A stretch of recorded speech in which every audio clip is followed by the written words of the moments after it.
Naga Sastra dan Sabuk Inten. Audiobook, novel silat. Cerita, Esa Mintarja. Bab 12. Tetapi, belum lagi Sagotra habis berangan-angan, tiba-tiba matanya terbelalak lebar, tubuhnya semakin gemetar lagi, serta peluh dingin mengalir membasahi seluruh badannya.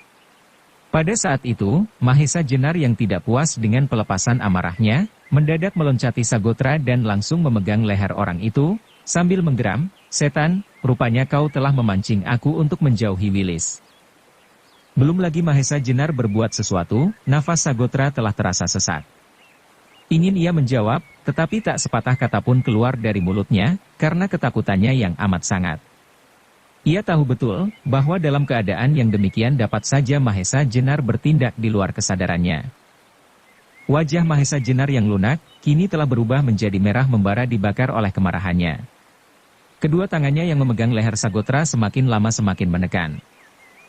Kini nafas Sagotra benar-benar menjadi sesak. Tangan Mahesa Jenar itu terasa demikian erat mencekik lehernya, sampai akhirnya ia merasa, bahwa akhir hidupnya telah tiba, justru karena hal yang sama sekali tak diketahuinya. Tetapi ketika telah terasa, bahwa harapan untuk hidup sudah tidak ada lagi, hatinya malahan menjadi tenang. Maka dengan susah payah ia berkata, "Tuan, aku tidak akan menghindarkan diri dari hukuman yang akan Tuan jatuhkan atas diriku. Sebab hal yang demikian adalah wajar sekali. Tetapi yang aku sangat sedih adalah justru kematianku disebabkan oleh suatu hal yang sama sekali tak ku mengerti. Sebab aku sama sekali tak sengaja menjauhkan Tuan dari gadis itu. Maka, kalau Tuan benar-benar akan membunuhku, bunuhlah aku sebagai salah seorang anggota gerombolan Lawa Ijo yang ingin mencelakakan Tuan." Ternyata kata-kata yang diucapkan dalam keadaan yang putus asa itu, dapat menyentuh kesadaran Mahesa Jenar. Apalagi ketika Mahesa Jenar sejenak memandang wajah Sagotra yang kasar, jelek dan kotor, tetapi yang dari matanya memancar keputusasaan dan kekosongan. Bahkan lama-kelamaan berubah menjadi seperti mata kanak-kanak yang belum pernah dijamah dosa. Demikianlah, maka sedikit demi sedikit Mahesa Jenar dijalari kembali oleh sifat-sifatnya, serta sedikit demi sedikit pikirannya dapat bekerja kembali.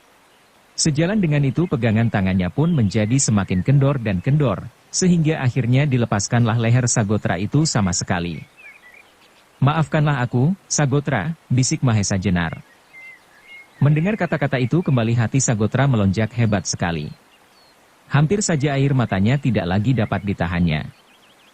"Sagotra," kata Mahesa Jenar selanjutnya, yang bagaimanapun masih ingin mendapat lebih banyak penjelasan, "benarkah kau tidak berbuat itu?"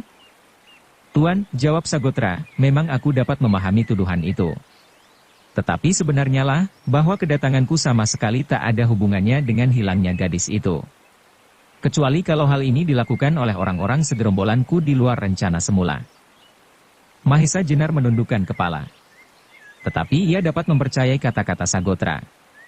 Sebab andai kata hal itu dilakukan oleh kawan-kawan Sagotra, bahkan Jaka Soka sekalipun, ia pasti akan dapat menangkap suara ataupun gerak dari orang itu, sebab untuk mengalahkan Sagotra ia sama sekali tidak perlu memusatkan segala perhatiannya. Apalagi jarak mereka dengan Rara Wilis berbaring tidaklah demikian jauhnya. Karena itu ia menduga, bahwa hal ini dilakukan oleh seseorang yang memiliki kehebatan luar biasa pula.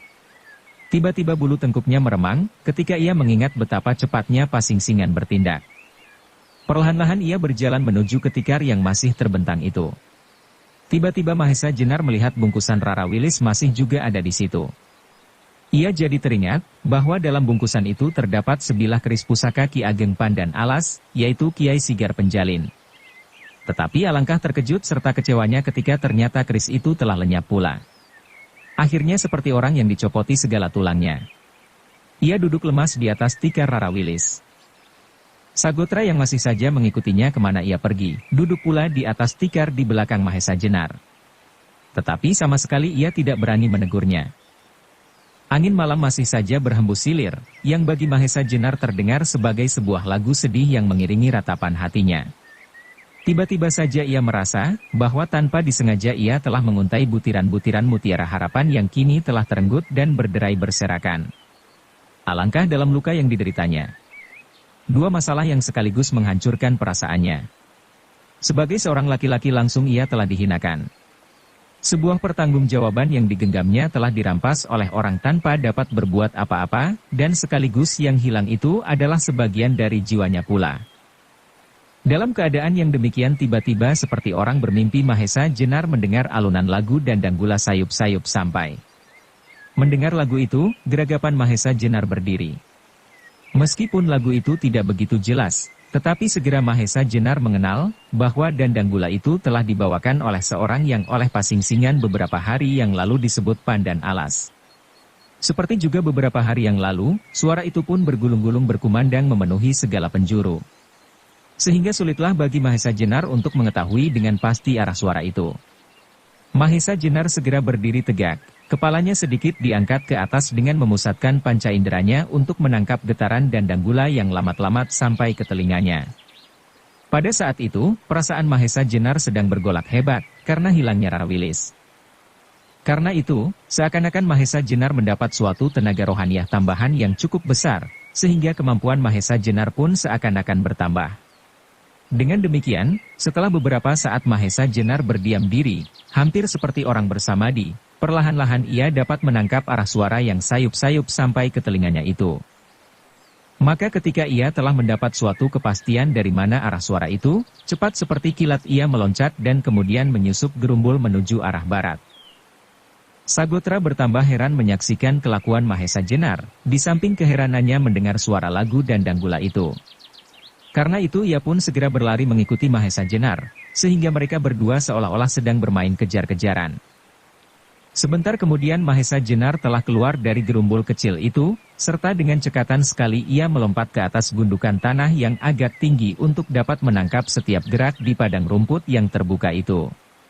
Sebab mustahil kalau sampai ada orang di padang terbuka yang sedemikian itu sampai terlepas dari pengawasannya yang seakan-akan mempunyai kelebihan dibanding mata orang biasa. Tetapi sampai beberapa saat, sama sekali ia tidak melihat suatu apapun. Sedang suara Dandang Gula itu pun telah berhenti. Sementara itu, bulan pun telah rendah sekali, hampir sampai ke garis cakrawala, sehingga malah menjadi semakin kelam. Mahesa Jenar menjadi semakin mengeluh dalam hati. Dirasanya betapa picik pengetahuan serta rendah ilmu yang dimilikinya, sehingga dalam keadaan seperti ini sama sekali ia tidak berdaya. Pada mulanya ia merasa bahwa cukuplah kiranya bekal yang dimiliki untuk menghadapi kemungkinan-kemungkinan yang bakal datang dalam perantauannya. Tetapi ternyata menghadapi tokoh-tokoh macam Pasingsingan, Ki Ageng Pandan Alas, ia tidak lebih dari seorang anak kecil yang baru pandai berdiri. Dengan tidak sengaja Mahesa Jenar memandangi bulan yang masih sangat remaja, yang hampir tenggelam di kaki langit. Sinarnya demikian suram, sesuram hatinya. Tiba-tiba saja ia menangkap bayangan yang membayang tepat di hadapan wajah bulan yang hampir lenyap itu. Heranlah Mahesa Jenar, kenapa baru saat itu ia menangkap bayangan yang berada di tempat terbuka. Dalam keremangan bulan yang masih memancarkan sinarnya yang terakhir itu Mahesa Jenar dapat melihat dengan jelas bayangan dari dua orang, laki-laki dan perempuan. Ia hampir pasti bahwa perempuan itu adalah Rara Wilis, sedang laki-laki yang membimbingnya itu tampak bertubuh kurus tinggi. Melihat hal itu berdebarlah jantungnya cepat sekali. Tetapi ketika ia hampir saja melompat mengejar bayangan itu, tiba-tiba ia menjadi tertegun heran. Kedua orang itu melambaikan tangannya kepadanya, seakan-akan menyampaikan ucapan selamat tinggal. Terasa ada suatu kesan yang aneh meraba-raba hati Mahesa Jenar. Mula-mula timbul suatu perasaan yang sakit, ketika ia melihat Rara Wilis bersama-sama dengan seorang laki-laki yang tidak dikenalnya. Tetapi ketika Mahesa Jenar teringat akan lagu Dandang Gula yang baru saja didengarnya, segera teringat pula lah ia akan Ki Ageng Pandan Alas. Lebih-lebih ketika ternyata laki-laki itu dengan tangannya yang lain melambaikan sebilah keris yang tampak seperti membara di keremangan malam. Tahulah Mahesa Jenar, bahwa itulah sigar penjalin yang sudah berada di tangan pemiliknya. Juga mau tidak mau pastilah ia menghubungkan nama Ki Santanu dengan Ki Ageng Pandan Alas. Maka dengan sedih serta hati yang kosong, di luar sadarnya Mahesa Jenar mengangkat tangannya pula untuk melambaikan salam perpisahan. Sesaat kemudian lenyaplah bayangan itu bersama dengan lenyapnya butiran-butiran yang pernah berkilau di hatinya. Sekali lagi Mahesa Jenar lemas seperti kehilangan segala tulang belulangnya. Sebagaimana manusia biasa, ia merasa betapa sedihnya perpisahan yang terjadi secara tiba-tiba itu. Terbayanglah kembali segala peristiwa yang pernah terjadi, sejak pertama kalinya ia tertarik kepada wajah Rara Wilis yang terselip di antara beberapa orang yang akan menyeberang hutan Tambak Baya. Terbayang pula bagaimana pada malam pertama gadis cantik itu ketakutan mendengar teriakan-teriakan binatang hutan, serta bagaimana Jaka Soka berusaha untuk menculiknya, sehingga terpaksalah ia ikut serta dalam perkelahian antara para pengawal dengan Jaka Soka. Dengan terpaksa pula ia harus berhadapan untuk kedua kalinya dengan Lawa Ijo. Juga terbayang dengan jelas, bagaimana selanjutnya ia harus mengantar Rara Wilis seorang diri ke daerah Tambak Baya yang rasanya bagaikan tamasya yang tak akan terlupakan. Juga pada saat terakhir di mana ia menunggui gadis itu, yang tidur dengan nyenyaknya karena lelah. Kakinya, tangannya, dadanya yang penuh berisi serta rambutnya yang bergerak-gerak di belai angin. Mahesa Jenar terduduk di rerumputan liar sambil menutup mukanya dengan kedua belah tangannya. Ingin ia segera melenyapkan segala kenang-kenangan itu. Tetapi semakin keras ia berusaha, semakin jelas gambaran-gambaran itu menerawang di hatinya. Sagotra juga masih saja berada di belakang Mahesa Jenar, dapat merasakan kesedihan Mahesa Jenar sepenuhnya. Meskipun selama ini perasaannya dikuasai oleh nafsu untuk membunuh, merampas dan sebagainya, tetapi sebagai manusia ia pun pernah merasakan tali batin yang pernah menjeratnya. Tetapi sampai sekian, yang tak dimengertinya, kenapa Mahesa Jenar sama sekali tak berbuat apa-apa ketika ia menyaksikan bayangan yang tiba-tiba muncul di depan wajah bulan yang hampir tenggelam itu. Meskipun ia tahu betapa hebatnya orang yang membawa Rara Wilis itu, tetapi ia mengagumi Mahesa Jenar sebagai manusia luar biasa. Sehingga meskipun dengan agak ragu-ragu ia beranikan diri untuk bertanya, "Tuan, kenapa Tuan tidak bertindak ketika mereka menampakkan diri di hadapan Tuan?" Mahesa Jenar baru merasa bahwa ia berkawan, ketika ia mendengar sapa itu. Perlahan-lahan ia menoleh, serta menjawabnya, "Sagotra, tidakkah kau tahu siapa dia? Sehingga tak akan bergunalah kalau aku mengejarnya." "Siapakah orang itu, Tuan?" tanya Sagotra ingin tahu. "Ki Ageng Pandan Alas," jawab Mahesa Jenar. "Ki Ageng Pandan Alas," ulang Sagotra terkejut. "Jadi dialah orangnya yang mempunyai kesaktian sejajar dengan Ki Pasingsingan?" Mahesa Jenar mengangguk perlahan, sedang Sagotra dengan penuh ketakjuban menggeleng-gelengkan kepalanya. Itulah sebabnya maka orang itu berhasil mengambil Rara Wilis tanpa diketahui oleh orang seperti Mahesa Jenar. "Kenapa Rara Wilis ia ambil?" tanyanya lebih lanjut. "Adakah hubungan antara mereka?" "Aku tidak tahu, Sagotra," jawab Mahesa Jenar. "Tetapi yang aku ketahui adalah Rara Wilis membawa keris sigar penjalin." "Itulah pusaka Ki Ageng Pandan Alas," potong Sagotra. "Iya," sambung Mahesa Jenar. "Tetapi Rara Wilis mengatakan bahwa keris itu berasal dari kakeknya yang bernama Ki Santanu." Dan tiba-tiba saja karena kata-katanya sendiri Mahesa Jenar teringat pada nama yang disebutkan Sagotra, yaitu Ki Ardi.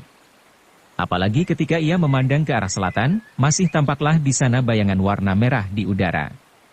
Maka timbullah kembali keinginannya untuk bertemu dengan orang itu. Sebab darinya ia ingin mendapat beberapa keterangan tentang orang-orang yang pernah tinggal di daerah itu. Karena itu katanya kepada Sagotra, "Sagotra, marilah antarkan aku kepada Ki Ardi." "Masih adakah gunanya?" sahut Sagotra. "Aku tidak tahu, Sagotra. Tetapi antarkan aku ke sana," jawab Mahesa Jenar. Maka dengan tidak menjawab lagi Sagotra langsung berdiri serta bersama-sama Mahesa Jenar menempuh jalan ke arah selatan menuju rumah Ki Ardi. Demikianlah malam menjadi gulita, karena kedipan bintang-bintang di langit tidak mampu menyibakkan gelapnya malam. Mereka berjalan tanpa lagi banyak berbicara. Sagotra yang tampaknya sudah agak biasa berjalan di daerah ini, berjalan di depan. Sedang Mahesa Jenar, meskipun belum banyak mengerti tentang daerah yang dilalui, tetapi ia mempunyai pandangan yang tajam sekali, sehingga tidaklah banyak menemui kesulitan.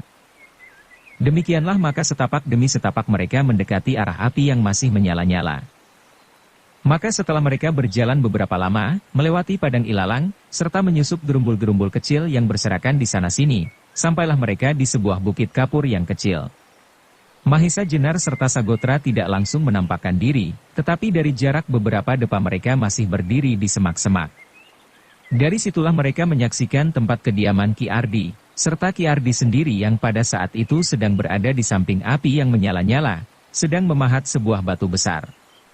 Ternyata rumah Ki Ardi tidaklah lebih dari sebuah goa di bukit kecil itu, yang langsung menghadap ke batu besar yang sedang dipahatnya.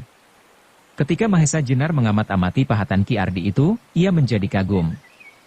Di atas batu yang besar itu dipahatkan gambar seekor ular naga besar, yang tampaknya sedang marah. Kepalanya menengadah ke atas, serta mulutnya menganga lebar. Di sela-sela giginya yang runcing mengerikan itu tampaklah lidahnya menjulur keluar. Sedang ekor naga itu terurai ke belakang, berlekuk-lekuk. Di belakang serta di depan ular yang sedang marah itu, tampaklah 2 ekor yang tak kalah garangnya, siap menerkam. Kuku-kuku serta taring-taring harimau itu tampak tajam menakutkan. Sebelum itu Mahesa Jenar telah sering melihat pahatan-pahatan batu serta patung-patung yang bagus buatannya di kota-kota. Bahkan candi-candi yang termasyhur pun telah sering pula dikunjungi. Namun pahatan Ki Ardi itu tidak pula kalah indahnya. Garis-garisnya tegas dan mantap, sehingga pahatan itu dapat mengungkapkan watak serta keadaan binatang-binatang itu sejelas-jelasnya. Mereka yang menangkap pahatan itu segera akan dapat merasakan, bahwa seolah-olah sebentar lagi akan terjadi pergulatan dahsyat antara naga raksasa itu melawan 2 ekor harimau yang ganas. Sagotra yang hampir sepanjang hidupnya tak pernah mengenal arti bentuk semacam itu, tak begitu dapat mengenal betapa tinggi nilai pahatan Ki Ardi. Yang tampak olehnya pada saat itu tidaklah lebih gambar seekor naga yang hendak bertempur melawan 2 ekor harimau. Tidak nampak olehnya mata naga itu sedemikian menyala karena marahnya, sedang kedua harimau itu telah begitu bernafsu untuk menguasai lawannya. Mahesa Jenar yang mengagumi keindahan pahatan itu, tidak jemu-jemu selalu memandanginya dengan saksama. Baris demi baris dinilainya dari berbagai sudut. Tetapi lebih dari itu, mendadak ia terperanjat. Hatinya bergoncang hebat, sampai di luar sadarnya ia meloncat maju. Melihat hal itu, Sagotra menjadi terkejut pula. Apalagi yang menyebabkan Mahesa Jenar berbuat demikian? Tidak pula kalah kagetnya Ki Ardi sendiri, sampai-sampai ia terlonjak. Apa yang nampak pada Mahesa Jenar, lukisan naga itu tidak lain daripada lukisan keris naga sasra. Ketika tanpa disengaja ia menghitung lekuk tubuh naga itu yang berjumlah 11, maka naga sasra itu sekaligus mewujudkan dapur sabuk inten pula. Naga sasra sabuk inten, desis Mahesa Jenar. Ki Ardi yang masih belum dapat menguasai dirinya, menjadi ketakutan, sampai tubuhnya gemetar. Tanpa menduga-duga, tiba-tiba saja seseorang telah muncul di sampingnya tanpa suara. Dengan mata yang menyorotkan berbagai dugaan Mahesa Jenar bergantian memandang kepada Ki Ardi dan hasil pahatannya yang berwujud naga sasra sabuk inten. Melihat bentuk naga yang hampir tepat seperti bentuk keris Kiai Naga Sasra, yang hanya berbeda ukurannya saja, pastilah Ki Ardi pernah setidak-tidaknya melihat keris itu, sedang dapur sabuk inten yang menyamai lekuk keris Kiai sabuk inten pun menimbulkan dugaan pada Mahesa Jenar bahwa Ki Ardi pernah melihat kedua-duanya, yang kebetulan pada saat ia meninggalkan Demak, kedua keris itu sedang lenyap dari gedung perbendaharaan. Apalagi telah didengarnya pula dari Samparan bahwa ada kepercayaan golongan hitam, bahwa kedua keris itu telah mempunyai keturunan atau rangkapannya masing-masing yang justru sedang diperebutkan. Tetapi yang masih belum dapat diketahui dengan pasti adalah yang diperebutkan itu benar-benar rangkapannya atau malahan aslinya yang lenyap dari perbendaharaan kerajaan Demak. Berbagai pikiran hingga pergi di kepala Mahesa Jenar. Tetapi tidaklah mungkin kalau hal ini hanyalah suatu kebetulan. Atau malah Ki Ardi termasuk salah seorang dari golongan hitam yang juga sedang memperebutkan keris itu? Sedemikian besar keinginannya untuk memilikinya, sehingga terwujud dalam pahatannya sebagai ungkapan perasaannya. Malahan tiba-tiba Mahesa Jenar teringat pada kata-kata Samparan beberapa hari yang lalu sebelum menghembuskan nafas terakhirnya, bahwa di kalangan hitam terdapat nama sepasang suami istri Simarodra. Tetapi menurut Samparan, Simarodra itu berdiam di Gunung Tidar. Namun tidak mustahil kalau si suami pergi merantau dalam usahanya menemukan naga sasra dan sabuk inten. Kalau demikian halnya, anehlah kalau Lawa Ijo sampai tidak tahu bahwa di daerahnya bermukim salah seorang saingannya. Kalau saja Sagotra yang tidak mengerti, itu adalah hal yang wajar sekali. Tetapi apa yang dilukiskan dalam pahatan itu, hampir jelas sekali. 2 ekor harimau yang dikatakan itu adalah suami Simarodra yang sedang siap menerkam seekor naga yang melukiskan keris Kiai Naga Sasra sekaligus Kiai Sabuk Inten. Karena itu Mahesa Jenar ingin mendapatkan kepastian dari dugaannya. Kalau saja orang itu benar-benar Simarodra, pastilah ia mempunyai ketahanan yang setingkat dengan Lawa Ijo. Karena itu ia tidak ingin terlibat dalam pertempuran, sebab dalam keadaannya yang sekarang ini, di mana jiwanya sedang bergolak, maka tidaklah mustahil baginya, segera mengambil keputusan untuk mempergunakan ilmunya sastra birawa apabila sedikit saja ia terdesak. Karena itu ia ingin dengan singkat serta tanpa diduga-duga, menguasai orang itu, sehingga tidak usah terjadi pertempuran. Sedang ia akan dapat memaksa lawannya untuk memberi keterangan tentang kedua keris itu. Maka setelah Mahesa Jenar mendapat kepastian pikiran, segera dengan gerakan kilat ia meloncat menangkap dengan tangkapan mati pergelangan tangan Ki Ardi. Tetapi apa yang dialami adalah di luar dugaan. Ketika tangannya menyentuh kulit Ki Ardi terasalah bahwa tangan itu sedemikian kendornya, serta tak bertenaga. Sehingga Mahesa Jenar malah terkejut. Dengan tak disengaja maka mulailah Mahesa Jenar memandangi tubuh Ki Ardi. Ternyata baru saat itulah ia dapat mengenal tubuh itu dengan seksama, sebab sejak kehadirannya, perhatiannya telah terikat oleh pahatan orang itu. Ki Ardi meskipun tidak tergolong tinggi, namun ia tidaklah pendek. Umurnya telah agak lanjut, dan ini ditandai oleh kerut-kerut mukanya serta rambutnya yang sudah putih. Ketika Mahesa Jenar memandang mata orang tua, yang menatapnya dengan keheran-heranan atas kelakuannya, Mahesa Jenar menjadi terkejut. Meskipun orang itu matanya yang tampaknya sedemikian bening, seolah-olah air di dalam sumur, yang dalam sekali. Juga nampaklah dasarnya yang berputar-putar semakin lama semakin dalam, seakan-akan sumur itu akan mengisap hanyut. Mahesa Jenar menjadi semakin heran, bahkan kemudian menjadi cemas, sebab dirinya menjadi seakan-akan ikut serta berputar semakin cepat. Sadarlah Mahesa Jenar kemudian, bahwa ia sama sekali tidak berhadapan dengan seorang yang mengutamakan kekuatan jasmaniah. Tetapi orang tua itu ternyata mempunyai kekuatan batin yang luar biasa, sehingga dengan kekuatan itu ia dapat mempengaruhi orang lain. Akhirnya Mahesa Jenar tidak tahan lagi melihat perputaran yang melilitnya itu, sehingga segera tangan Ki Ardi dilepaskan dan ia meloncat 3 langkah surut. Sagotra sama sekali tidak tahu maksud serta akibat perbuatan Mahesa Jenar itu, sehingga ia masih saja berdiri diam seperti patung. Tetapi ia menjadi heran, ketika dilihatnya tiba-tiba Mahesa Jenar membungkuk hormat kepada orang itu, sambil berkata, "Maafkan aku Ki Ardi, aku telah salah duga terhadap Bapak." Ki Ardi masih saja memandanginya dengan sorot mata keheranan. Bahkan kesan-kesan ketakutannya pun masih ada. Dan inilah yang menjadikan Mahesa Jenar semakin pening. Orang yang mempunyai pengaruh sedemikian besarnya, hanya dengan sorot matanya saja, tetapi yang seakan-akan tidak sadar akan kekuatannya sendiri, sehingga masih saja berkesan ketakutan. Mengalami hal yang demikian Mahesa Jenar berpikir keras. Bagaimanapun, ia adalah seorang bekas prajurit pengawal raja yang sudah sering mengalami hal-hal yang tampaknya di luar kewajaran. Maka dalam hal itu pun segera Mahesa Jenar sadar, bahwa pastilah ada suatu rahasia yang menyelubungi orang tua itu. Pastilah ada hal-hal yang sengaja disembunyikan. Mungkin ia sengaja berbuat demikian supaya orang tidak mengenal atau menduga bahwa sebenarnya ia mempunyai kelebihan dari orang lain. Maka dengan hormatnya, sekali lagi Mahesa Jenar berkata, "Maafkan, aku yang salah duga terhadap Bapak." Sejenak kemudian tampaklah bibir orang itu bergerak-gerak dan terdengarlah suaranya kecil bergetar, "Tuan, apakah salahku sehingga Tuan menyakiti aku?" Mahesa Jenar menundukkan mukanya dengan penuh penyesalan atas kelancangannya. Maka jawabnya, "Bapak, sama sekali Bapak tidak bersalah. Tetapi akulah yang berbuat kesalahan terhadap Bapak." Orang tua itu tidak menjawab lagi. Hanya matanya yang sudah cekung itu merenung jauh sekali menembus gelap malam. Kembali Mahesa Jenar kagum atas mata itu, yang seakan-akan dapat menelan segala isi padang ilalang luas itu, bahkan isi dari hutan tambak baya. Ingin ia menghubungkan orang tua ini dengan Ki Ageng Pandan Alas yang diduganya juga Ki Santanu. Tetapi Ki Ageng Pandan Alas adalah seorang yang mempunyai kekuatan jasmaniah luar biasa, sehingga hanya dengan kapak batu kuno ia dapat melukai sebatang pohon yang besarnya lebih dari 4 pemeluk, hampir separuhnya. Sedangkan orang tua ini mempunyai tubuh yang kendor dan sama sekali tak bertenaga. Apalagi baru beberapa saat berselang Ki Ageng Pandan Alas pergi bersama-sama Rara Wilis. Meskipun demikian, setiap kemungkinan bisa terjadi.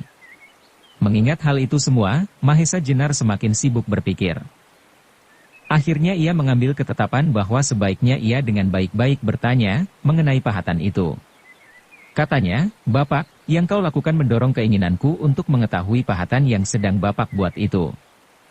Orang itu menjadi heran mendengar kata-kata Mahesa Jenar, jawabnya, adakah dengan membuat pahatan ini aku telah berbuat kesalahan terhadap Tuan?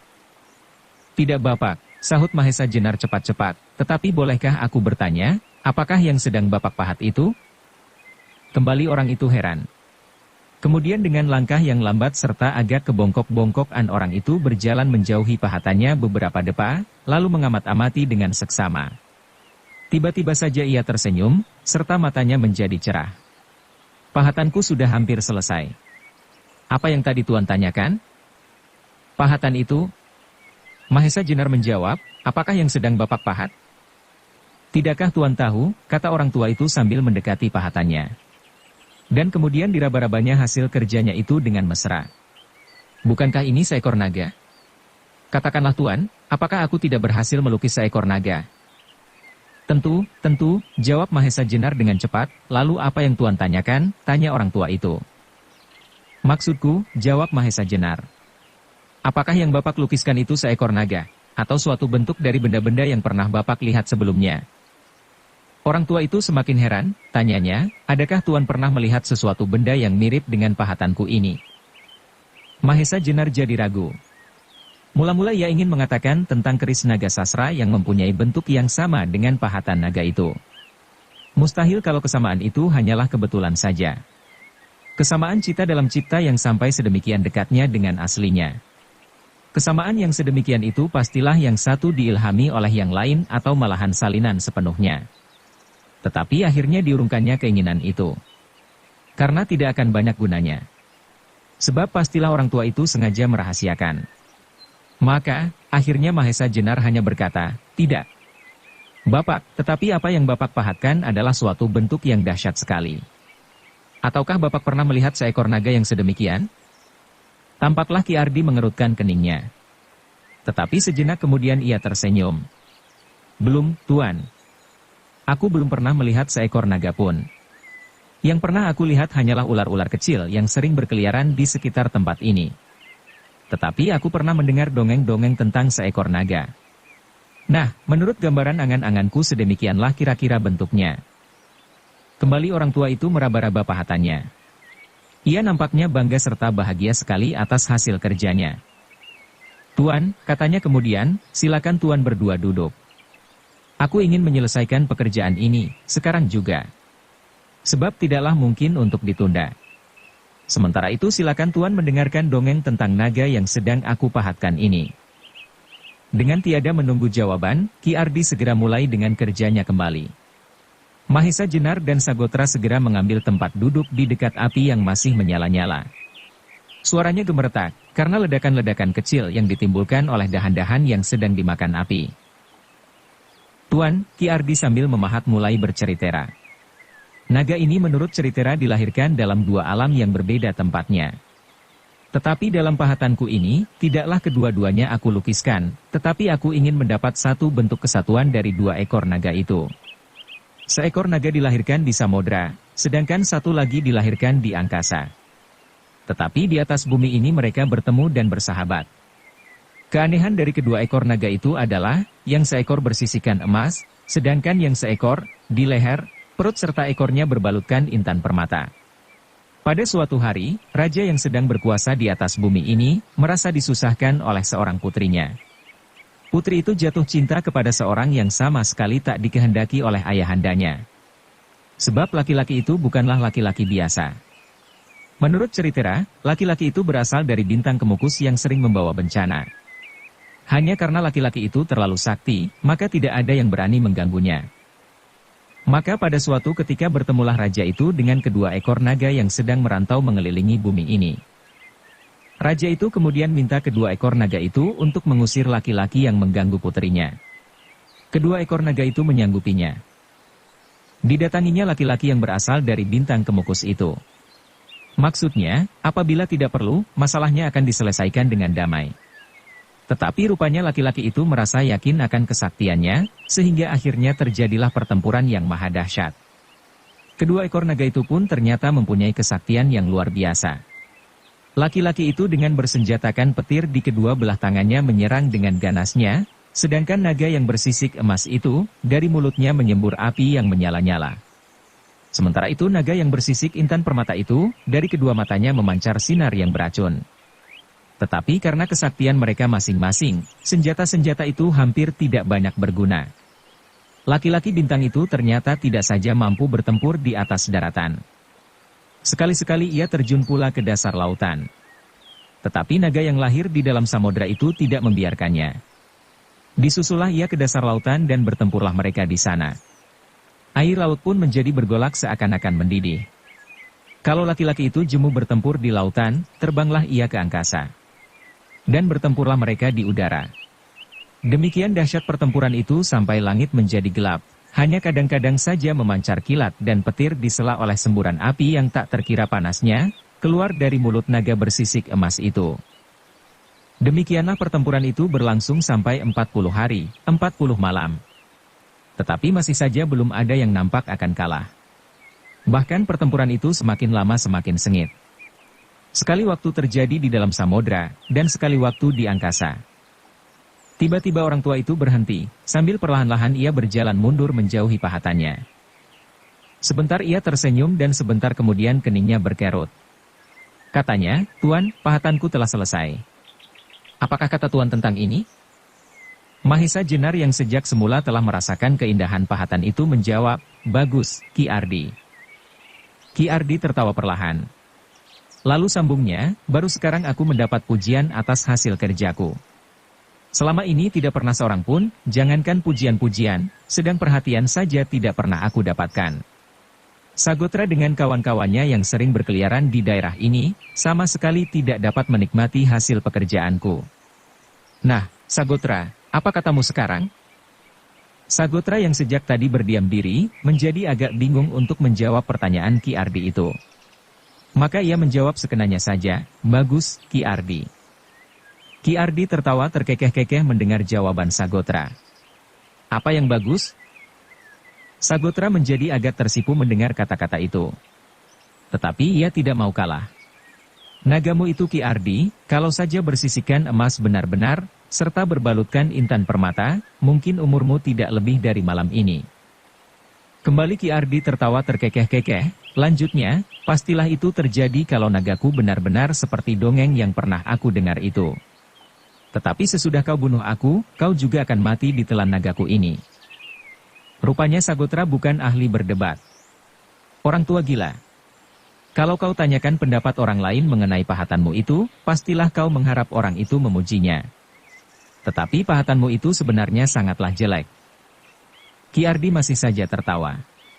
Rupanya ia sudah biasa bergaul dengan Sagotra serta kawan-kawannya lawa ijo yang lain.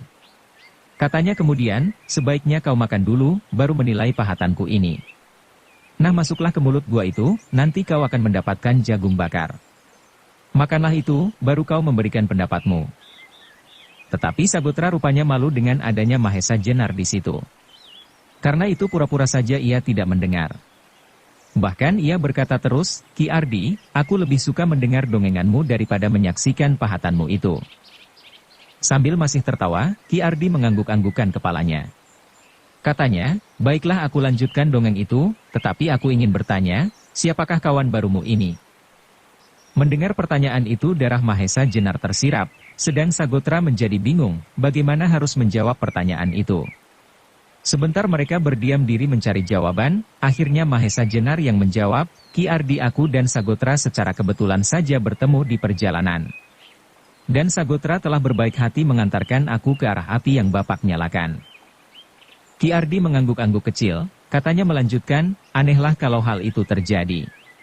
Biasanya apa yang dilakukan oleh Sagotra dan kawan-kawannya membunuh dan merampas terhadap siapa saja yang dijumpainya di daerah ini." "Ki Ardi," potong Sagotra tidak senang, "jangan kau membual. Lebih baik kau berkata atau bercerita tentang hal-hal yang baik." Mendengar kata Sagotra yang diucapkan dengan nada keras, Ki Ardi nampak agak takut-takut juga. Maka katanya membetulkan, "Maaf Sagotra, maksudku bukan tidak baik, aku hanya ingin bergurau saja. Nah sekarang aku lanjutkan saja ceritaku. Kemudian Ki Ardi mengambil tempat duduk di hadapan Mahesa Jenar, juga di dekat api. Sebentar kemudian mulailah ia melanjutkan ceritanya. Kedua ekor naga itu, yang telah berumur 40 hari 40 malam, belum dapat menguasai lawannya. Karena itu pertempuran semakin bertambah sengit. Seluruh penduduk bumi menjadi ketakutan. Tidak ada tempat untuk mengungsikan diri.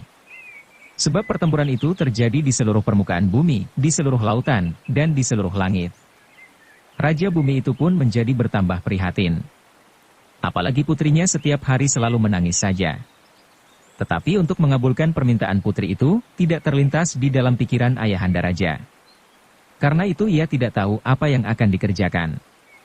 Akhirnya ia terpaksa menunggu saja akan kesudahan pertempuran yang maha dahsyat antara laki-laki dari bintang Kemukus itu dengan dua ekor naga yang dimintai bantuan.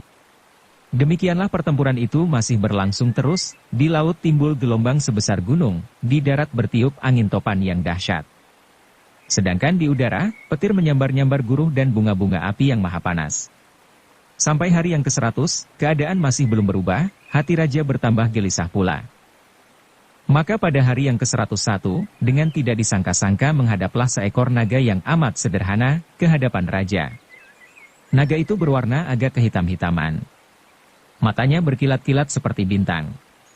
Dengan rendah hati naga itu berkata kepada raja, Paduka yang memerintah kerajaan bumi, perkenankanlah hamba mengabdikan diri kepada Paduka serta diperkenankan membantu kedua saudara hamba yang sedang bertempur melawan laki-laki yang berasal dari bintang Kemukus. Tentu saja permintaan itu dikabulkan oleh raja. Maka dengan senang hati, naga itu langsung menuju ke medan pertempuran yang saat itu sedang terjadi di daratan. Kedatangannya menimbulkan perbawa yang luar biasa, sehingga dengan tiba-tiba saja pertempuran itu berhenti sejenak. Melihat kedatangan naga ini, mereka bertiga yang sedang bertempur menjadi heran. Maka bertanyalah naga yang bersisik emas, "Hai naga yang sangat sederhana, tanpa menunjukkan tanda-tanda kebesaran apapun, apakah maksud kedatanganmu?" Naga itu menjawab, "Saudaraku, aku datang untuk membantumu." Mendengar jawaban itu, naga berbalut intan merasa tidak senang. Lalu katanya, "Saudaraku hanyalah mereka yang dapat menunjukkan tanda kebesarannya." Alangkah sedih hati naga yang kehitam-hitaman itu, ditambah lagi laki-laki dari bintang Kemukus itu memakinya pula. "Kau yang mirip sebatang pohon roboh itu akan turut serta dalam permainan ini." Tetapi disabarkannya hati naga yang sederhana itu. Jawabnya, "Terserahlah kata-kata kalian atas diriku. Tetapi aku ingin menunjukkan pengabdianku." "Kalau demikian," kata naga bersisik emas, "kerjakanlah itu sendiri." "Ya," sahut naga yang bersalutkan intan, "kerjakanlah itu sendiri." "Baiklah," jawab naga yang kehitam-hitaman, "silakan kalian beristirahat." Mendengar kata-kata naga hitam itu, alangkah marahnya laki-laki bintang yang merasa dirinya sangat sakti. Maka tanpa mengucapkan sepatah kata pun langsung diserangnya naga hitam itu dengan kedua belah tangannya yang memegang petir. Tetapi apa yang disaksikannya sangatlah mengagumkan. Naga hitam itu melingkar cepat sekali dan dengan sekali menggerakkan ekornya kedua petir itu pun telah dapat direbutnya, dan dengan suara menggelegar petir-petir itu dibantingnya di punggung gunung sampai pecah berserakan. Laki-laki bintang itu terkejut menyaksikan hal yang demikian. Tetapi ia pun tidak kurang saktinya. Segera kedua tangannya itu bergerak menangkap guruh yang sedang berkeliaran di langit. Maka dengan sekuat tenaga, guruh itu pun dihantamkan ke kepala lawannya. Naga itu melihat guruh yang dengan suara gemuruh mengarah ke kepalanya, segera menyemburkan angin kencang dari mulutnya, sehingga guruh itu pun terlontar kembali ke arah laki-laki bintang itu. Hanya karena kecepatannya menghindar, laki-laki itu tidak hancur karena senjatanya sendiri. Dengan kejadian-kejadian itu, laki-laki bintang Kemukus yang merasa dirinya tak terkalahkan itu menjadi marah sekali. Dikeluarkannya segala kesaktian serta kepandaiannya yang terakhir untuk menyerang naga hitam itu. Maka segera terjadilah pertempuran yang tak terkira dahsyatnya. Tidak hanya lautan menjadi bergolak, topan mengalir dengan derasnya, serta petir menyambar-nyambar, tetapi segera hutan-hutan menjadi terbakar. Lautan mendidih serta gunung-gunung terlempar berserak-serakan. Kedua lawan yang sedang mengadu tenaga itu telah mempergunakan apa saja yang dapat dipegangnya untuk dijadikan senjata. Maka semakin ketakutanlah segenap penduduk negeri bumi itu. Pada hari yang ke-7, pertempuran itu bertambah seru dan cepat. Laki-laki bintang kemukus itu telah mengalami perkelahian 100 hari melawan 2 ekor naga yang cukup sakti. Tetapi tenaganya masih tetap segar.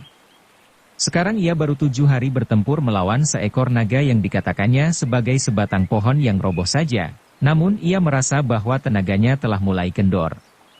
Ia telah mencoba mengerahkan segala kesaktiannya, tetapi tidaklah banyak hasilnya. Sekali waktu ia berhasil menangkap ekor naga hitam itu. Lalu dengan tangannya yang kokoh kuat itu, diputarnya naga itu di udara, sehingga menimbulkan angin putaran yang luar biasa. Baik di darat maupun di lautan. Banyak gunung dan pulau-pulau yang terangkat dan terlempar bertebaran. Tetapi naga itu tidak pula kehilangan akal. Tubuhnya yang kehitam-hitaman itu tiba-tiba menyala-nyala, sehingga ketika tangan laki-laki bintang itu merasa panas, terpaksa naga itu dilepaskan dan terlontar ke udara. Timbullah suatu pemandangan yang mengerikan. Suatu lingkaran api berputar-putar di udara. Sebentar kemudian berubahlah naga itu menjadi gumpalan api yang bergulung-gulung menghantam lawannya. Laki-laki bintang itu menjadi agak kebingungan. Maka segera ia menghindar dengan terjun ke dasar samudra. Namun api-api itu pun menyusulnya ke dasar samudra, dengan api masih tetap menyala, sehingga air lautan menjadi mendidih karenanya. Segera laki-laki itu meninggalkan lautan, dan terbang ke udara. Naga itu juga tetap mengejarnya. Kemana laki-laki itu pergi, gumpalan api itu tetap menyusul di belakangnya, sehingga akhirnya laki-laki bintang kemukus itu merasa bahwa ia tak mampu lagi menandingi naga hitam yang dapat menyalakan api dari tubuhnya, jauh lebih panas daripada api yang keluar dari mulut naga yang bersisik emas, dan jauh lebih berbahaya dari sorot beracun di kedua belah mata naga yang berbalut intan permata. Bersambung ke bab 13. Dukung kami dengan subscribe, follow, like, komen dan share. Terima kasih.